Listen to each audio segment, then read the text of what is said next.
Boa noite a todos. Lembrando que essa aula está sendo dedicada Leilui Nishmat Isser Ben Azriel. Hoje, durante o dia, foi o Yortzeit. Então, lembrando de dedicar umas palavras em elevação da alma. Baruch atah Adonai Eloheinu melech haolam shekol nהיה bidvaro. Queria começar com uma pequena história de um grupo de estudantes franceses que foram certa vez visitar, conhecer o grande Rebbe de Lubavitch. Esses estudantes, eles estavam prontos para uma experiência maravilhosa. Eles sempre tinham ouvido falar o que é o Rebbe, quem é o Rebbe, muitos detalhes muito interessantes. E eles estavam na casa do Rebbe em Nova York, no mais conhecido 770, no Brooklyn, Nova York. Eles estavam presenciando um Farbrengen, uma reunião hassídica que estava sendo realizada pelo Rebbe. E em um determinado momento, um dos estudantes saiu para tomar alguma água, fazer alguma coisa. Quando ele volta, ele vê uma fila de muitas pessoas passando para conversar com o Rebbe. O que acontecia? Durante essas reuniões hassídicas, os Farbrengens, tinham momentos que cantavam nigunim, cantavam melodias hassídicas, e durante essas melodias o Rebbe costumava fazer lechaim com algumas pessoas, e muitas pessoas vinham conversar, pedir conselhos, trocar alguma ideia rápida com o Rebbe. Durante esses intervalos entre uma fala e outra, cantavam melodias, e durante as melodias as pessoas vinham conversar com o Rebbe. Interessante que esse jovem estudante, ele vai voltar para o lugar dele, e ele vê uma fila de muitas pessoas passando, conversando com o Rebbe. Ele não sabia o que era. Ele falou: eu vou entrar nessa fila. Eu quero pegar uma brachá, eu quero pegar uma bênção. Ele não era muito conectado à religião, então ele não estava entendendo direito. E ele viu que tinha um detalhe a mais. O Rebbe estava naquela ocasião distribuindo uma garrafa de vodka para cada um, para que essa garrafa fosse usada futuramente. Cada pessoa que passava recebia uma garrafa, e essa garrafa era usada em algum outro momento. A pessoa levava a garrafa para a cidade dela e fazia uma outra reunião hassídica, inspirava mais pessoas. Então cada garrafa que o Rebbe dava era para inspirar outras pessoas. Só que eram para as pessoas específicas. Não era qualquer um que podia passar e pegar uma garrafa e levar para a cidade. Cada um tinha um motivo. Esse jovem não sabia o que estava acontecendo. Ele viu muita gente na fila, ele falou: vou entrar na fila. Então, dando vodka de graça, ainda mais do Rebbe de Lubavitch, eu quero uma garrafa. Ele entra na fila, chega a vez dele, o Rebbe está falando com cada um, dá uma garrafa, dá uma brachá para cada um.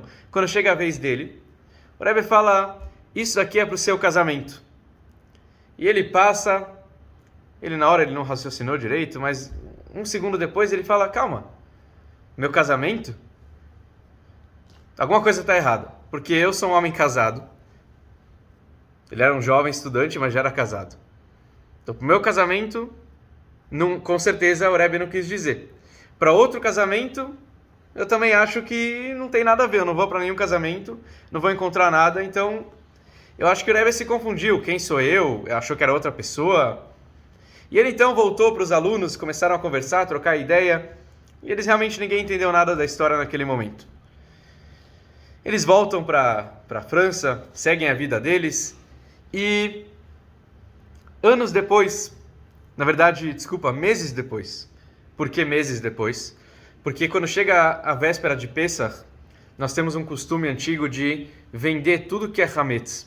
Tudo que não pode ser usado durante o Pesach, a gente costuma vender para um não-judeu. Obviamente tem todo um critério, toda a documentação. Normalmente um rabino faz isso e a gente só assina o documento. Então, o que aconteceu? Chegou na véspera de Pesach, ele estava com essa garrafa, ele não tinha usado porque casamento dele não era. Casamento nenhum ele também não entendeu. Então chegou na véspera de Pesach, vamos fazer algum Farbrengen, vamos se reunir, vamos comemorar e vamos usar essa garrafa que o Rebbe deu. Então eles foram para uma sinagoga muito conhecida em Paris, uma sinagoga pequena que fica num bairro também mais... Era um bairro judaico antigo, hoje em dia não tem tantos judeus que moram por lá, ainda assim tem algumas sinagogas, e eles se reuniram para comemorar. De repente, quem aparece no meio da reunião? Um rabino da sinagoga do lado, sinagoga próxima. Fala, queridos, eu estou aqui fazendo um casamento. E não tem 10 pessoas para poder fazer a rupá, porque a noiva não tinha família, o noivo também, ninguém estava na França, falou a história, contou a história, ele falou, agora não tem ninguém, então eu preciso de pessoas para me ajudar, eu passei por aqui, eu vi pessoas cantando, conversando alto, vocês conseguem me ajudar? Vamos completar a minyan? Claro, com certeza. Então eles vão, ajudam, completam o minyan, voltam para a sinagoga, e eles percebem que a noiva e o noivo também não iam ter nenhuma festa. Então eles pegam os noivos e falam, vem fazer parte, vamos fazer essa refeição do casamento, a festa do casamento aqui com a gente. Então está o noivo e a noiva, eles começam a conversar. E eles contam para os noivos o motivo, porque eles estão comemorando. Interessante, a noiva fala, vocês não estão entendendo. Meus pais são sobreviventes do Holocausto. E eles cortaram toda a relação que eles tinham com o judaísmo. Eles me proibiram, ela fala, de casar com um judeu, de me identificar como um judeu. Eles queriam que eu esquecesse totalmente do meu judaísmo. E com o tempo eu fui voltando, eu fui me aproximando, eu fui me conectando mais, e até que encontrei meu noivo. Meu noivo é uma pessoa que se converteu ao judaísmo. E eu nunca soube se eu estou no caminho certo ou não. E ainda mais, quando eu contei para meus pais que eu noivei, meus pais decidiram cortar toda a relação comigo. Então eu estava sem falar com meus pais. Eu estava muito chateada com tudo isso. Eu queria fazer o certo, porque eu quero casar com um judeu, eu sou uma menina judia. Meus pais não deixavam. Eu queria fazer o certo. Eu não sabia se eu estou no caminho correto ou não. De repente a gente senta aqui. E vocês falam que o Rebbe de Lubavitch mandou uma garrafa para mim há 6 meses. E foi por aí, por volta dos 6 meses que eu fiquei noivo. Então a resposta do Rebbe estava muito clara naquele momento que ele entregou a garrafa e falou que é para um casamento, com certeza era para um momento maior. Essa história lembra para a gente uma ideia muito bonita que tem a ver com a porção da nossa semana. Nós lemos a famosa porção dos espiões, Shlach, o nome da Parashá. O povo judeu está no deserto, eles falam, Moisés, vamos mandar espiões para ver como que a terra que Deus prometeu para o nosso povo. Ela é boa, não é boa? E Moshe Rabbeinu acaba caindo na conversa e fala, beleza, vamos mandar espiões. Antes disso, ele pergunta a Deus, Hashem, o que você acha? Eu mando espiões ou não mando espiões? Qual que é a resposta de Hashem? O que Deus responde? Fala, Moisés, eu não concordo, eu não deixo, mas faça como você quiser. Como a Torá fala isso, Shlach lecha, mande para você, quer dizer, mande para você, mande de acordo com a sua consciência. Não com a minha consciência. Eu não concordo muito, mas se você acha certo, por favor, mande espiões. É interessante lembrar que toda essa história, os espiões foram, voltaram, falaram que a terra era muito... Eles fizeram a missão dele, cumpriram a missão, mas eles de alguma forma trouxeram a ideia de que é impossível conquistar uma terra daquelas. Nem mesmo Deus conseguiria entrar e dominar aqueles habitantes. Aquele dia ficou conhecido como um dia de luto por todas as futuras gerações, o dia 9 de Av, Tisha B'Av, o dia mais triste no nosso calendário, na qual anos depois também os nossos templos foram destruídos, o primeiro templo foi destruído, o segundo templo foi destruído, e assim também outras coisas ruins aconteceram nesse dia 9 de Av. Então por isso que essa história tem muito a ver com o nosso dia a dia também. Isso já é uma pequena lição que a gente já pega, algo que os pais fazem hoje, ou fizeram no passado, reflete muito na nossa vida futura. Mesmo que eu entendo, não entendo, anos depois que os espiões falaram mal de Israel, os judeus sofreram com a destruição do templo. Então é uma ideia que a gente aprende já a ser muito responsável pelos nossos atos hoje, que isso pode influenciar vários e vários anos depois. E eu queria então trazer hoje para vocês uma ideia bonita sobre a porção da semana. Uma ideia muito interessante sobre toda essa história de Moshe Rabbeinu, de tudo isso que aconteceu. Primeira coisa, eu queria só fazer uma pergunta para vocês, para a gente poder começar a entender de fato essa história. Por que e como Moshe Rabbeinu caiu nesse papo dos espiões? Como é que ele entrou nessa história? Vamos ver como que é a terra. Pensem comigo. Moisés era a pessoa que confiava em Deus 100%. O povo naquela época confiava em Deus 100%. Eles sabiam tudo eles conheciam, eles vivenciaram milagres dos mais elevados. Desde a saída do Egito, que era um povo muito difícil de sair, eles viram o mar se abrindo, eles viam o pão caindo do céu. Tudo acontecia com eles e eles presenciavam esses milagres. De repente, eles falam, não, Deus não é capaz de dominar, de conquistar um povo, de conquistar a Terra Santa. Deus não vai conseguir. Não, mas olha tudo que Deus fez com você. Não, Deus não vai conseguir. É estranho eles falarem isso.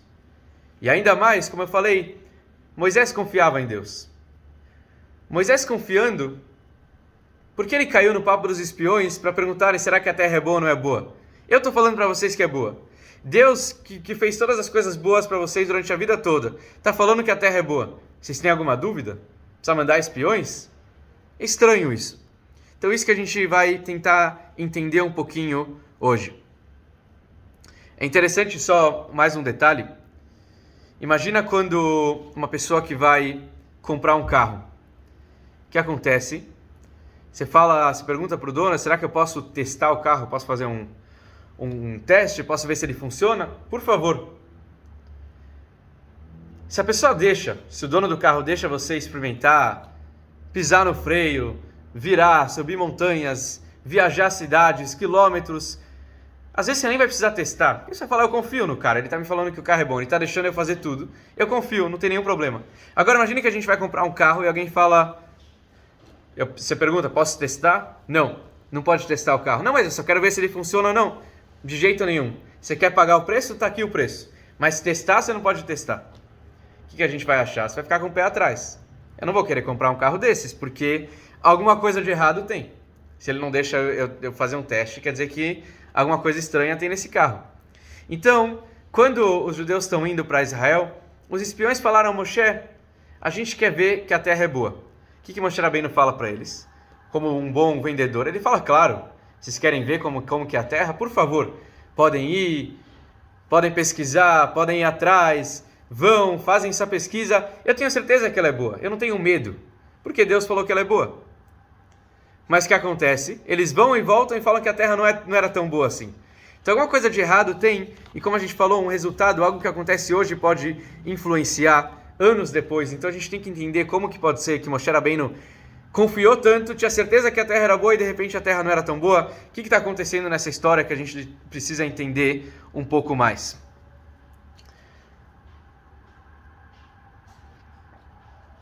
Existe um parênteses interessante, antes de a gente começar a responder e a explicar.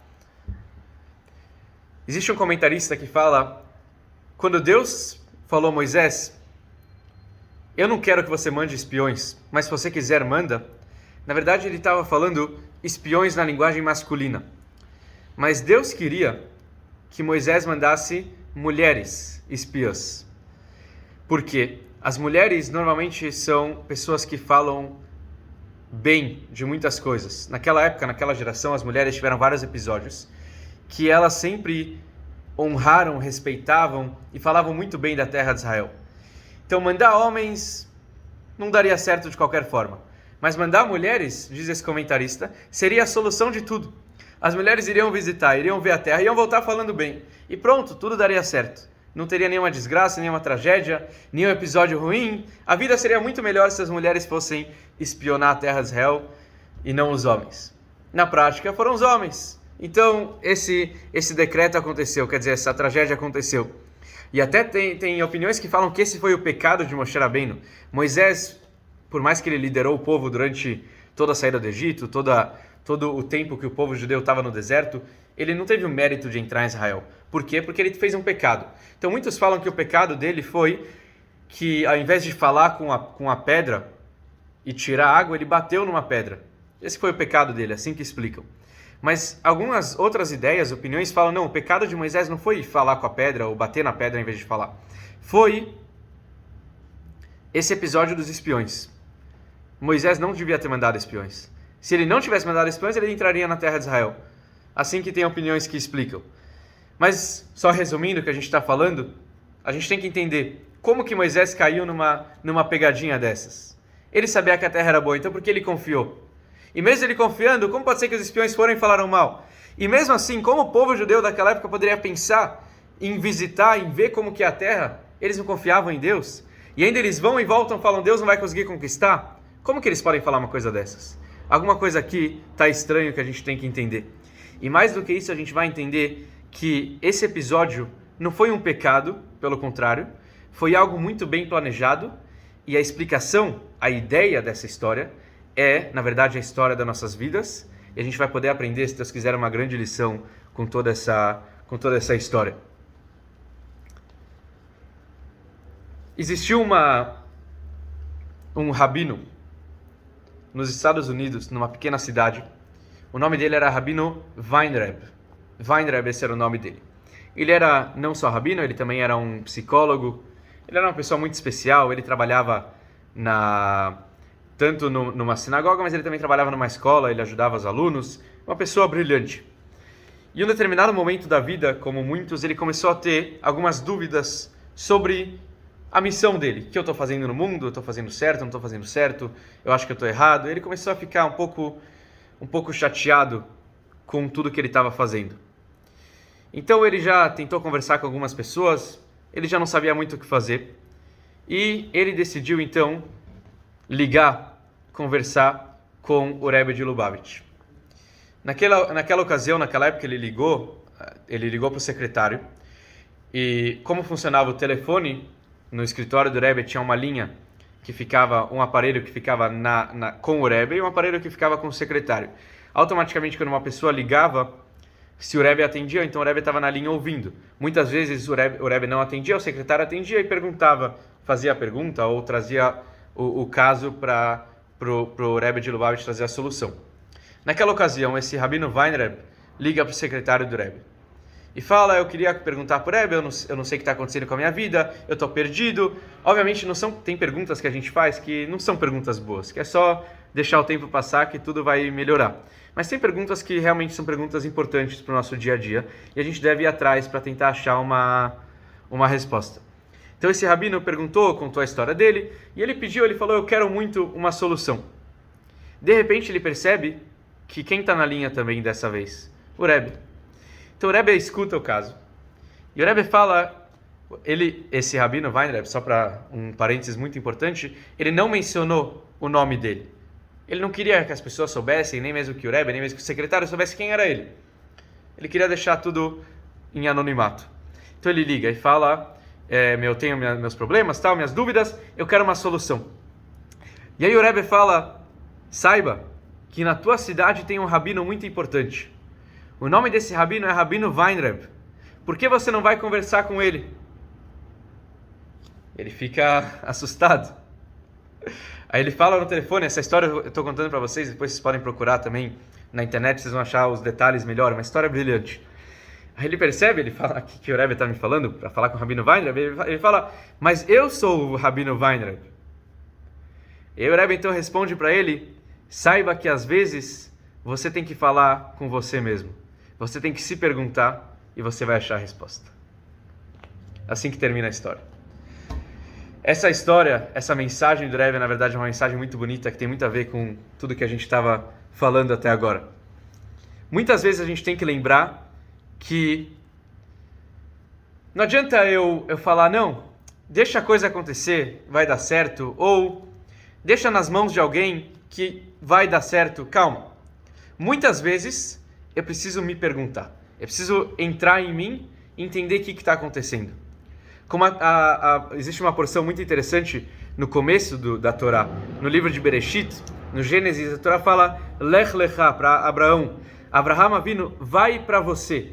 Deus está falando para Abraão visitar a terra de Israel, passar pelo trajeto dele, pelo tudo que ele vai fazer na vida, e ele fala, vai para você. Quer dizer, Lech Lecha, vai para você. Que às vezes a gente tem que perguntar, a gente às vezes fica procurando respostas fora, em tudo que acontece na nossa vida, culpando um, culpando o outro, culpando o trabalho, culpando minha esposa, culpando meus amigos, e às vezes a gente esquece de se culpar, quer dizer, de olhar para dentro, de ir para nós, quer dizer, ir para você. E isso exatamente é o que está acontecendo agora nessa paraxá da semana. A Torá fala Shlach Lecha. Deus está falando para Moshe Rabbeinu, mande para você espiões. Quer dizer, mande para você. A gente traduziu no começo como manda pela sua consciência. Quer dizer, Deus não era a favor, mas se você quiser, manda. Agora a gente vai entender, baseado nessa história, baseado nessa explicação muito bonita, um pouco diferente a história. Quando Deus fala, manda para você, quer dizer, Moisés, eu já fiz muito pelo povo de Israel. Eu já cuidei deles, eu já dei todo o meu carinho para eles, eu já trouxe todo o pão, o maná, que era o pão do céu, já abri o mar, já cuidei deles, tinha as nuvens que cuidavam do povo enquanto eles estavam no deserto, muitas e muitas coisas eu já fiz por eles. Agora chegou o momento que Shlach Lecha, mande para você, ou seja, procure em você as forças para poder mandar os espiões. Veja se você é capaz de mandar espiões.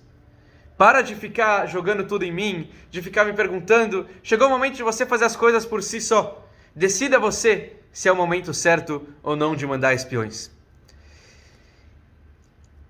Deus confiou em cada judeu, em cada ser humano, na verdade, para fazer a sua missão no mundo. Cada um tem a sua missão, cada um no seu local, cada um no seu momento, mas cada um tem a sua missão no mundo. Hoje também a gente está falando sobre, estamos dedicando essa aula em memória no Yortzeit do seu Isser. Então com certeza chegou o momento dele, a missão dele foi cumprida. Mas o que vale a pena para a gente entender hoje em dia, chega um momento que Deus fala, você tem a sua missão, para de jogar tudo nas minhas costas, para de me culpar, não de culpar Deus no sentido, não confia em Deus. A gente confia em Deus, um bom ser humano confia em Deus sempre, e a gente sabe que essa é a base do judaísmo, acreditar que tem um Deus no mundo, e Deus está no controle, Ele vai fazer tudo. Mas existem momentos que a gente tem que levar as coisas por nossa conta. Em outras palavras, olhar para nós e encontrar a solução dentro de nós. Olhar para cada um e entender que chegou o momento agora de eu fazer a minha parte, e de eu entender qual que é a minha missão no mundo, e assim eu consigo cumprir, concretizar e ajudar no meu dia a dia. É muito interessante, Deus fala durante vários e vários versículos, muitas parshiot, 5 porções, a Torá fala sobre a construção do santuário, do Mishkan, no deserto, que foi uma construção feita pelo ser humano.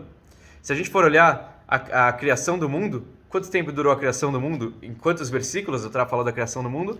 Poucos versículos. Por que a criação do mundo foi algo tão significante, algo tão incrível? Toda a construção, a criação do mundo, que é algo maravilhoso, a Torá fala em um curto período, em alguns versículos, diferente da criação, da construção do Mishkan, do santuário, que a Torá fala durante muitos e muitos versículos.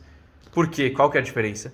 Porque a criação do mundo Deus fez. Só que depois que Deus colocou o homem no mundo, Ele falou, agora eu quero que você cuide do meu mundo nas suas condições. Óbvio que eu vou estar no comando, claro que eu estou olhando tudo, que eu estou percebendo tudo, eu sei tudo que está acontecendo, mas eu quero que você faça a sua parte, que você pare de jogar as coisas em mim. Isso que Deus estava falando para Moshe Rabbeinu. Então, Moshe Rabbeinu caiu, em outras palavras, nesse pecado, não foi um pecado, estava tudo planejado, mas quando Deus falou para ele, Shlach lecha, mande para você espiões, quer dizer, mande para você, no seu dia a dia, procure entender, você quer mandar espiões? Por que você quer mandar espiões? Então, todo o objetivo que ele mandou foi, na verdade, porque ele queria fazer as coisas por ele. Em outras palavras, talvez não foi um pecado, porque ele estava aprendendo a lidar com as situações sem confiar 100% em Deus. Quer dizer, ele queria confiar nele mesmo, com as forças de Hashem, mas confiar nele. Shlach lecha, mande para você, mande para dentro dele, quer dizer isso que Deus queria falar. Quando ele fosse entrar em Israel, ele deveria olhar para dentro dele. E essa é uma grande lição que a gente pode aprender nos nossos dias atuais, na nossa situação atual. Cada um tem o seu momento em que a gente fala, está muito difícil, eu não quero fazer, porque eu preciso lidar com uma situação, simplesmente eu posso falar tchau, eu quero desistir, ficar na minha, eu não vou me colocar em um desafio, eu não vou tentar ir para o próximo passo, porque eu estou bem na minha situação. Eu estou bem na minha zona de conforto. Eu não quero sair, eu não quero procurar outra coisa. Vem a Torá na nossa semana e fala, Shlach lecha, mande para você. Procura em você se colocar em uma situação difícil, porque um desafio faz com que a pessoa cresça, com que a pessoa floresça, com que a pessoa se torne uma pessoa melhor, um ser humano melhor. E é isso de fato que a gente pode aprender com essa ideia. Quando os espiões falaram, eles voltaram falando, Deus não vai conseguir conquistar a terra de Israel. Sabe por que eles falaram isso? Eles sabiam que Deus, no final de contas, conseguiria. Mas eles achavam, aqui no deserto está muito boa a vida. A gente tem um Deus no mundo, a gente confia nele, ele está dando tudo para a gente, por que eu preciso entrar em Israel? Por que eu preciso lidar com os desafios do mundo? Eu estou muito bem no meu dia a dia, recebendo tudo de cima. Vem a Torá e fala, entra na vida. O objetivo é entrar em Israel, o objetivo quer dizer entrar na nossa terra, entrar no nosso dia a dia, entrar nas nossas vidas, procurar às vezes desafios, porque com eles a gente consegue se tornar uma pessoa melhor. Na próxima semana, se Deus quiser, no próximo Shabat, nós vamos estar em um dia muito elevado, o dia de Gimel Tammuz, o dia 3 de Tammuz, o dia que Tammuz é o mês no calendário judaico, o dia que anos atrás a gente não consegue mais ver o Rebbe de Lubavitch. Mas a presença dele a gente sabe que está até hoje em dia, a gente consegue sentir ele, a gente consegue sentir as bênçãos que ele dá para a gente durante todos os momentos. Então, como preparação para esse dia, vale a pena a gente lembrar dessa base do judaísmo, quer dizer, dessa base, que muitas vezes a gente fala, eu preciso de uma solução, e eu vou pedir uma bênção para um tzadik, para uma pessoa justa. Isso é incrível, isso é maravilhoso, existe uma grande segulá, um grande segredo para ter sucesso, se a gente está precisando de alguma coisa, escrever uma carta para o Rebbe de Lubavitch, pedindo uma brachá. Nessa carta a gente não está falando, as pessoas acham, não, isso é idolatria. Pelo contrário, isso Deus nos livre, não é nada de idolatria. A gente está pedindo para Deus a bênção, só que a bênção ela se reflete mais através de uma pessoa justa. Um justo, um tzadik, ele pega a bênção e traz para cada ser humano o que ele merece. Algo que talvez a gente não conseguiria sozinho. Mas quando um tzadik dá uma bênção, ele também automaticamente está dando para a gente uma oportunidade de melhorar nossos atos, de dar um passo à frente, de sentir que a coisa não depende só dele, depende também de mim. As pessoas falam que segular é uma coisa boa, só que as pessoas esquecem que segular, a palavra segular não é só eu vou confiar e vai dar tudo certo. Segular quer dizer fazer na prática o que eu preciso fazer. Em outras palavras, só para a gente entender melhor, existiu uma pessoa que também, mais uma história que a gente está contando do Rebbe de Lubavitch, falou, eu ouvi uma grande segular para ter shalom bait, para ter a paz em casa. Toda vez no sábado à noite, o que a gente deve fazer? Dobrar o talit, porque no Shabbat não se pode dobrar o talit. Então, quando chega no sábado à noite, para ter segular para shalom bait, a ideia é dobrar o talit. Assim que essa pessoa falou, Rebbe, eu ouvi dizer que isso é verdade. Você confirma? O senhor confirma isso? O Rebbe falou, eu não sei. Mas o que eu tenho certeza, que se você quer ter shalom bait, quando acaba o Shabbat, vai para casa, ajuda a tua esposa a lavar a louça, com certeza você vai ter um bom shalom bait, você vai ter uma boa paz em casa. Isso que o Rebbe falou para a pessoa. Quer dizer, a pessoa acha, não, eu só vou confiar. Você tem que fazer. A gente tem que confiar em Deus, com certeza. Mas a gente tem que fazer a nossa parte. E a gente tem que, como a gente está falando aqui, Shlach Lecha, o nome da Parashá. Mande para você. Vamos mandar para dentro de cada um de nós espiões, para ver como que eu estou melhorando, como que eu estou lidando com todos os meus, dentro de cada judeu, cada ser humano é uma terra de Israel. Então vamos mandar espiões e ver como que eu estou melhorando, como que eu estou indo, como que eu estou fazendo minhas coisas, se eu estou agindo da maneira certa, se eu não estou agindo da maneira certa, vamos melhorar, vamos procurar sempre dar um passo à frente, que afinal de contas, esse que é nosso trabalho aqui na Terra. Então que a gente possa, já como preparação a esse dia especial, o dia 3, dia Gimel Tammuz, a gente deve já pensar numa boa pequena decisão, o que eu posso fazer, e ligando com essa paraxá, vamos olhar para dentro de nós, vamos mandar espiões e procurar algo que eu possa melhorar de fato, algo que eu possa me tornar uma pessoa melhor, e assim que muito em breve a gente possa trazer a vinda de Mashiach, que seja ainda hoje, que a gente possa comemorar na Terra Santa, na Terra de Israel, se Deus quiser, com muita alegria.